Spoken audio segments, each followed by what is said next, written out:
Welcome back to Jersey Matters. I'm Larry Mendte. As we just reported a moment ago, there is a bill on Governor Murphy's desk that, if he were to sign it into law, would give New Jersey the strictest ban in the country on plastic bags and many paper bags. Here's my interview with Doug O'Malley, Director of Environment New Jersey, who wants the governor to sign that bill. Thank you so much for doing this. It's an interesting time with this bill passing that bans not only plastic bags, polystyrene material, which is the styrofoam containers that people carry meals in, but also paper bags. And I want to go through all of that. First of all, just give me a general comment on it. Sure. So let me just talk more broadly about the legislation overall. Okay. This is the single most comprehensive ban on single-use waste that's been passed by any legislature in America. And so we've seen other states, 8 states that ban single-use plastic bags. We've seen 4 other states to ban polystyrene or foam.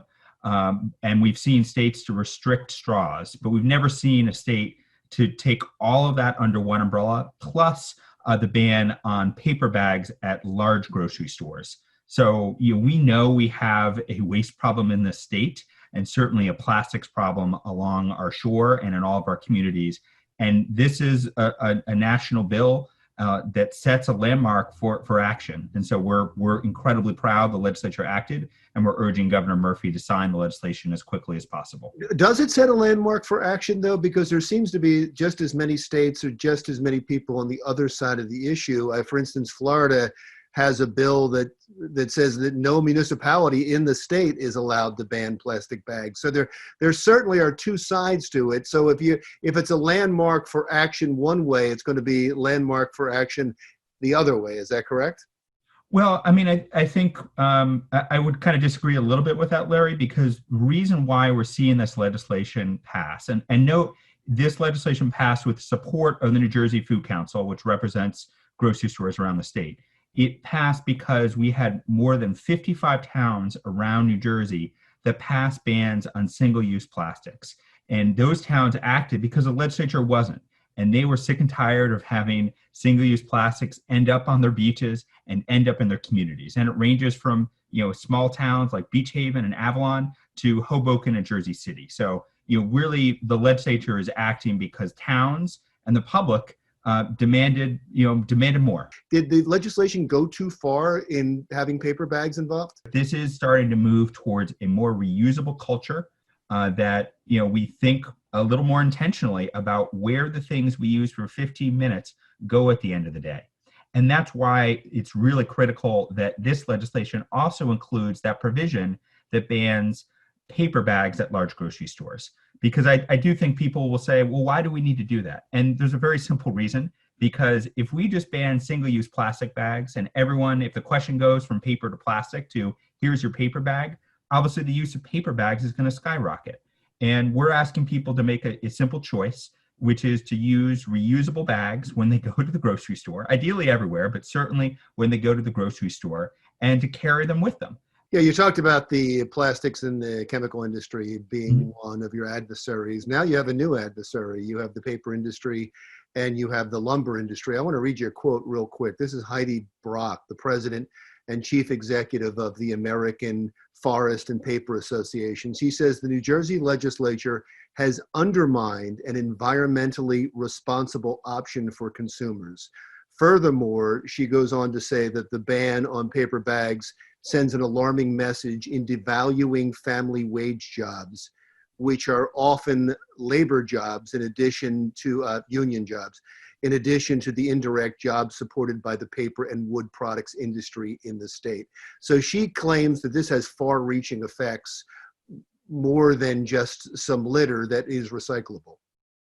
So I think the good news for the paper industry is that they are going to be busy for a long time, because we are seeing other neighboring states like New York that are banning plastic bags as of next month. And so their demand is going to skyrocket. The cost of paper bags is likely going to increase. And the other, I think, reality here too is that we are working in New Jersey to phase out paper bags, again, just at large grocery stores, not everywhere, just at large grocery stores. And we're also working to create a new industry of reusable bags. So this is, the idea of a sustainable economy, can create winners in the reusable bag world. And so one of the important additions to this bill was an amendment to allow hemp bags. So the idea is that, yes, we're going to change. We're going to have reusable bags, and that's going to create a new industry as well. But for the short term, the paper industry is going to be more than just fine. They're going to do incredibly well because other states are not just phasing out plastic bags 2 years from now, they're doing it, essentially today. Yeah, a couple of things you said that I think would be concern to the paper industry. You said in the short term, and I hate slippery slope arguments for the most part, but nobody thought the paper bag ban was coming anytime soon. You said New Jersey is a landmark, so I would think your hope is that they ban paper bags across the country. So the paper industry should be concerned. You're saying they're going to be just fine, but this is going to be, they're going to be fine because they make other products. I understand that, but this will be a big hit for them if it were to go the way you would want it to go. If this goes nationwide, yeah, it will be a big hit. We certainly aren't there yet. And again, we would like to be there. The environmentalists would like to get there, right? This is long term. And I think, this isn't obviously the only thing we need to do. But yes, we do want to be moving towards a more reusable economy where people are bringing bags with them and aren't taking not only plastic but also paper. I thought it was interesting also that most of the large chains were favoring your bill, the grocery store chains, but I think that their support may have been a bit disingenuous because it does save them money in the long run, doesn't it? Yeah, I think certainly the large grocery stores were saying, they were concerned about the increased cost of paper, right? So they're kind of looking at their bottom line, but they're going to be on the front lines on, selling reusable bags. They saw a profit. Well, they saw a way to kind of minimize the loss of banning plastic. And so this is where ultimately where we want to be going. And so this is where we were excited to work with the Food Council. We were on different sides initially, but we, worked together here because the Food Council, I think was seeing the writing on the wall. You had a ton of towns that were creating a patchwork of regulations around the state. And, we all wanted kind of one landmark bill for the state. Well, congratulations. I know this is a big success for you, and I appreciate your time. Thanks for talking with us. This is great. Thank you. Thank you so much. That was Doug O'Malley, Director of Environment New Jersey. When we come right back, Make-A-Wish passes a major milestone, but they need your help to make other wishes come true. That's next.